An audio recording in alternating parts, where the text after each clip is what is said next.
If you're on MT5 and you don't fully utilize your time frames toolbar, you're missing out big time. Don't make the mistake of limiting yourself by not taking the time to properly explore your options.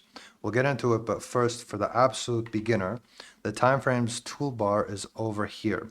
It's used to adjust how much time each candle represents. You can click on 1 minute, and now each candle shows you 1 minute of price action. Same is true for all the other buttons. I asked Google for a fun fact about the timeframes toolbar, and apparently there are 21 different options on MT5, while MT4 only has 9. And what this means is you have more perspective options on MT5 than you do on MT4. Now let me show you where they are. Let's begin. So right click over here. It has to be within the area on one of the buttons. Click on Customize to open up the directory, and then choose which time frame you want to insert or remove. And that's pretty much it.